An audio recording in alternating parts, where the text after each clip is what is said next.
தேவேபியா பிரஜையா பித்ருபியா.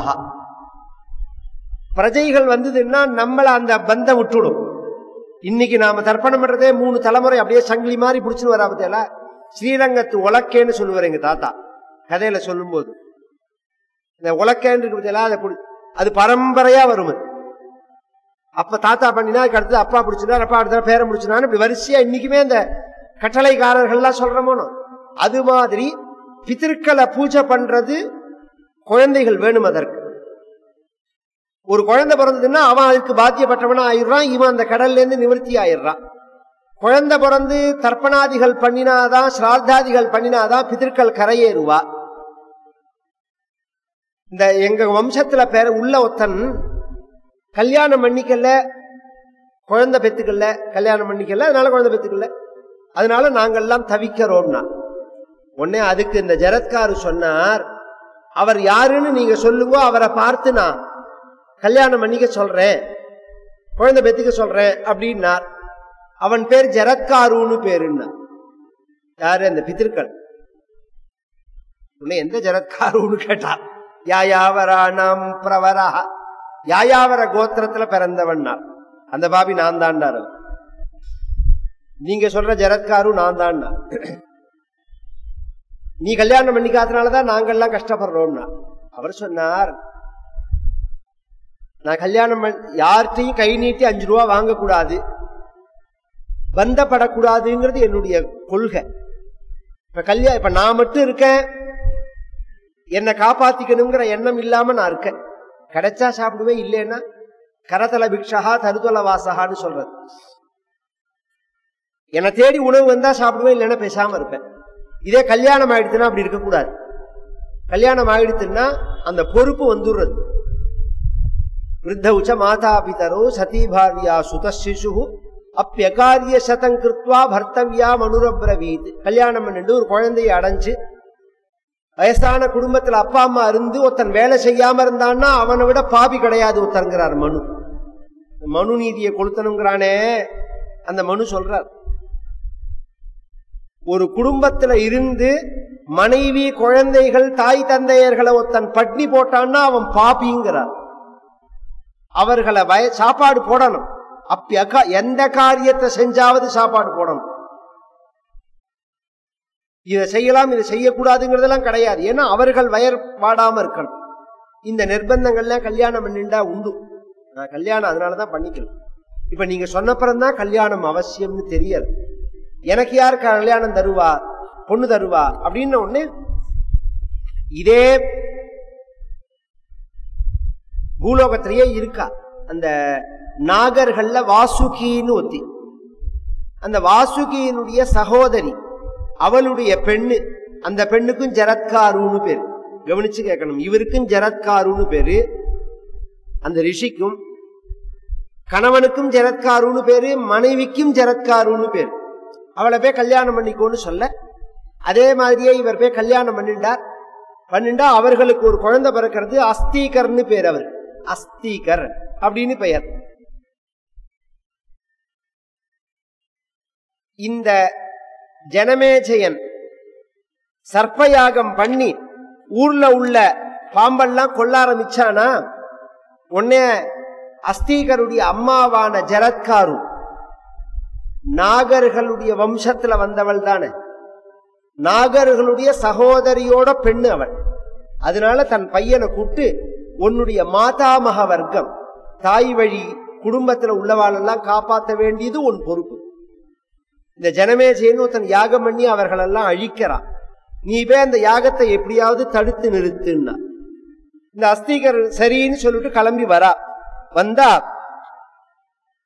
தியஜேயம் விப்ரியே சத்வாம் கிருதே வாசம் சதே கிருஹே ததைவ சாச பர்த்தாரஹ துக்கசீலமுபாசரன் சௌம்ய யஜ்ஞோ வருணஸ்ய யஜ்ஞः சோமஸ்ய யஜ்ஞோ வருணஸ்ய யஜ்ஞः பிரஜாபதே யஜ்ஞ ஆசீத் பிரயாகே खट्वांगनाभाग दिलीप कल्प ययाति मांध्रात समप्रभाव आदित्य तेजः प्रतिमान तेजाः भीष्मो यथा राजसी सुव्रतस्त्वम्.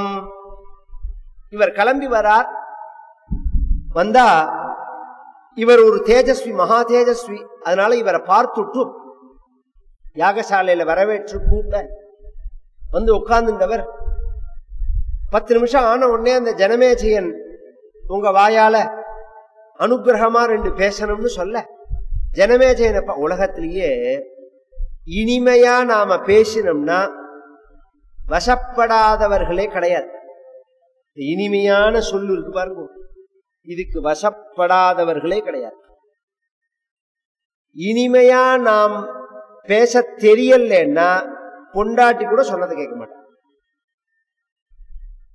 சில பேர் கொத்தரா மாதிரி குத்தரா மாதிரி பேசுவா, நக்கலா. பொண்டாட்டி கூட மதிக்க மாட்டா. சமையல் எப்படி நன்னா, ரொம்ப நன்னா இருந்தது அப்படின்னு நக்கலா சொல்லுவா. நன்னா இருந்தது, சோறு கிடைக்குமா வேலைக்கு சொல்லுவோம். முதல்ல ஒரு நிமிஷம் யோசனை பண்ணும். எதுவுமே வாழ்க்கையில இருக்கிறதே அருமை தெரியாது, தொலைச்சாதான் அருமை தெரியும். சோத்துக்கு பறந்தாதான் சோத்தோட அருமை என்னன்னு தெரியும். அதனாலதான் நம்ம கல்யாணங்கள்ல காசி யாத்திரைன்னு ஒண்ணு வைக்கிறோம். அப்படின்னா என்ன தெரியுமோ, படிச்ச உடனே கல்யாணம் பண்ணக்கூடாது. அவனுக்கு அவனை விட்டுவிடணும் வெளியில. ஊர் முழுக்க அவன் அலைஞ்சு சோத்துக்கு மண்ணாடி சந்தியில நின்று அதுக்கப்புறம் தான் அவனுக்கு கல்யாணமே பண்ணணும். அப்பதான் வாழ்க்கையோட அருமை என்னன்னு அவனுக்கு தெரியும். உட்காத்தி வச்சு நாம தடவி கொடுத்தோம்னா அருமை. பொதுவாவே கஷ்டப்படுறவனுக்கு தான் வேல்யூ புரியும். கஷ்டம் இல்லாம கிடைச்சதுன்னா அதோட வேல்யூ அவனுக்கு எப்படி தெரியும்? இன்னைக்கு சுயமா முன்னேறினவாளை பாருங்க, அவ்வளவு ஜாக்கிரதையா இருப்பார். அப்ப சம்பாதிச்சதை ஒழிக்கிறவனுக்கு அந்த அருமை தெரியாது, அந்த கஷ்டம் என்னன்னு தெரியாது. இவன் கஷ்டப்பட்டாதான், எதுக்குமே இவன் கஷ்டப்பட்டு சம்பாதிச்சாதான் அதனுடைய வேல்யூ என்னன்னு புரியும். குடும்பம்ங்கிறது ஜாக்கிரதையா உள்ள விஷயம், அதை செதைச்சுடக்கூடாது. இனிமையா பேச தெரியணும் அடிப்படையில. அந்த ஜனமேஜயனை பார்த்து சொன்னார், நான் கட்டுவாங்கன்னு ஒரு ராஜா யாகம் பண்ணிருக்கார், அந்த யாகத்துக்கு நான் பேர்க்க. நாபாகன் ஒரு ராஜா யாகம் பண்ணிருக்கார், அந்த யாகத்துக்கு பேர்க்க. திலீபன்னு ஒரு ராஜா யாகம் பண்ணிருக்கார், அந்த யாகத்துக்கு பேர்க்க. யயாதி பண்ணின யாகத்துக்கு பேர்க்க. மாந்தாதா பண்ணின யாகத்துக்கு பேர்க்க. ஏன் ராமபிரான் பண்ணின யாகத்துக்கு பேர்க்க. உங்க தாத்தா தர்மபுத்திரர் பண்ணின யாகத்துக்கு பேர்க்க. அத்தனை யாகத்துக்கு நான் பேர்க்க. அவர்கள் பண்ணின யாகத்தெல்லாம் விட உயர்வு நீ பண்ற யாகம்னா. யார்கிட்ட? ஜனமேஜயன்ட்ட. எப்படின்னு கேட்டான்.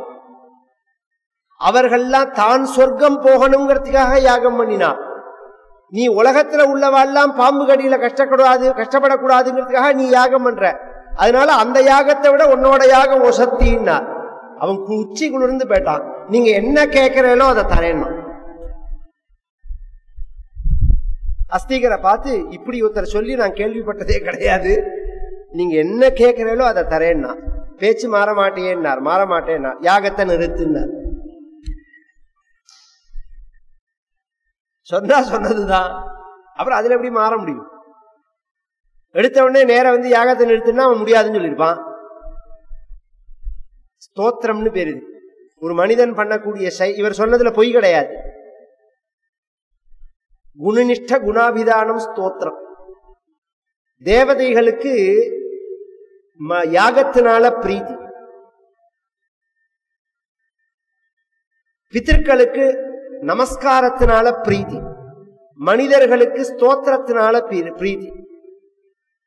வேதம் சொல்றது நமஸ்காரோ ஹி பிதॄணாம். தேவதைகள் பிதர்கள் நாம் நமஸ்காரம் பண்ண அவ்வளோ சந்தோஷப்படுவான். மனுஷன் அப்படிங்கிறவன் ஸ்தோத்திரத்தினால பிரியப்படுவான். ஸ்தோத்திரம்னா கொண்டாடி பேசுறது. எல்லாருக்கும் புரியுறாமன்னு சொல்லணும்னா ஐஸ் வைக்கிறதுன்னு பேரு. ஐஸ் வைக்கிறதுன்னு நீ சொல்ற மாதிரிலாம் அது மாதிரி. சில பேர்கிட்ட போனோம்னா 2 வார்த்தை அவர்களை பத்தி சொன்னோம்னா, இந்த ஐஸ் வைக்கிற வேலையில எங்கிட்ட வச்சுக்காதே. வேதம் சொல்றது ஸ்தோத்திரத்துலதான் மனிதன் திருப்தி அடைவான். அவன் சொல்றான் ஐஸ் வைக்கிறது எனக்கு பிடிக்காதுங்கிறான். இப்ப 2 ஒத்து வரலையேன்னா, வேதம் சொல்லி அது பொய்யா போகவே போகாது. அவன்கிட்ட நாம போற ரூட்டை மாத்தி பேசணும்.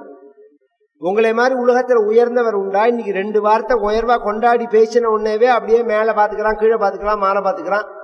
இப்படி இருக்கிறதே புகழ்ச்சிக்கு மயங்காத ஒரே ஆள் நீங்க தான்னா, என்னை பத்தி சரியா புரிஞ்சினவர் நீங்க தாங்கிறான். இதுக்கு பேர் என்ன? அவனை கொண்டாடி பேசினதுக்கு பேரு இதுவும் புகழ்ச்சி தானே. இப்படி இப்படி போறதுக்கு பதிலா இப்படி போறோம், சுத்தி போறோம். மனுஷன்னா அவன் புகழ்ச்சிக்கு மயங்குவான், இதுதான் உண்மை. ஆனா அதுல ஒரு விஷயம் என்னன்னா, இல்லாத பொல்லாத சொல்லக்கூடாது, பொய் சொல்லக்கூடாது. எந்த மனிதன் எடுத்துட்டாலும் ஒரு நல்ல குணம் இருக்கும். எவ்வளவு பெரிய அயோக்கியனா இருந்தாலும் ஒரு நல்ல குணம் இருக்கும். அந்த நல்ல குணத்தை தேடி கொண்டாடணும். நாம் கெடுதலை சொல்லவே, நீ அயோக்கியன்னா ஆமா அயோக்கியன் தான் சொல்ல போறான். நீ நல்லவன்னு சொன்னாதானே அவனுக்கு நல்லவனா மாறணுங்கிற புத்தி வரும். இப்படி சொன்ன உடனே நிறுத்திட்டான். அதுக்கு அவன் சொன்னான், இப்பதான் நீங்க சொன்னேன் எல்லாரும் யாகம் பண்றதே தான் சொர்க்கத்துக்கு போகணும்னு யாகம் பண்றார்கள், நீ பண்ற யாகம் தான் உலகம் க்ஷேமமா இருக்கணும்னு பண்ற அப்படின்னு சொல்லிவிட்டு யாகத்தை நிறுத்தணும்னு சொல்றேன். உலகத்துல உள்ளவாள்லாம் பாம்பு கடியில கஷ்டப்படுவாளே, அப்ப சொன்னார் பாம்பு கடியில கஷ்டப்படாம இருக்கிறதுக்கு நான் ஒரு வழி சொல்றேன். சாயம் பிராத சுப்ரசன்னாத்ம ரூபா லோகே விப்ராமானவாச்சேதரேச்சே தர்மாக்கியானம் ஏச்ச ஏதுர்மமநேதம் தேஷாம் யுஸ்மன்னைவ கிஞ்சித் பயம் ஸ்யாத். இப்ப நான் சொல்ல போற அந்த ஸ்லோகத்தை எந்த ஒரு மனிதனும் கால வேளையிலையும் மாலை வேளையிலையும்